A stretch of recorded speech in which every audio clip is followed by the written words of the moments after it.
लोकसभा चुनाव से पहले समाजवादी पार्टी को एक और बड़ा झटका लगा है।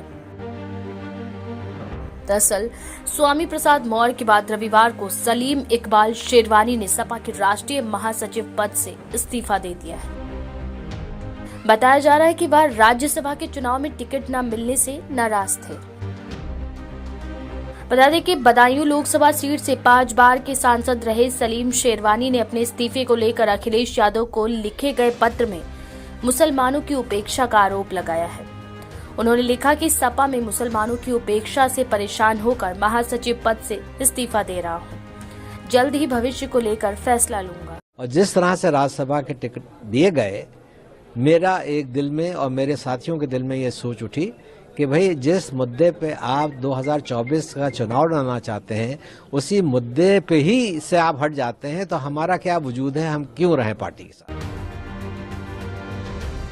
वहीं उन्होंने कहा कि मुसलमान लगातार उपेक्षित महसूस कर रहा है। राज्यसभा के चुनाव में भी किसी मुसलमान को नहीं भेजा गया। बेशक मेरे नाम पर विचार नहीं होता, लेकिन किसी मुसलमान को भी यह सीट मिलनी चाहिए थी। मुसलमान एक सच्चे रहनुमा की तलाश में है। सपा पे बहुत बड़ा भरोसा पिछले उत्तर प्रदेश के चुनाव में मुसलमानों ने किया। मेरे ख्याल में जितना वोट मुसलमानों को सपा को मिला है, वो जिंदगी में कभी नहीं मिला था। बहुत बड़ी संख्या उनको मिली थी। मगर मुसलमानों की जायज बातों पे आवाज ना उठाना, ये एक तकलीफ की बात है। आपकी जो सोच है, अगर वो बदल जाती, आप कह कुछ रहे हैं, आपके एक्शंस कुछ और दिखा रहे हैं, तो फिर हमें भी फैसला करना पड़ेगा कि भाई हम क्या करें। क्या आपका वहाँ अपमान हो रहा है? क्या आपकी इज्जत नहीं हो रही थी? नहीं, ऐसा कुछ नहीं है। मुझे इज्जत भी दी, मुझे सम्मान भी दिया।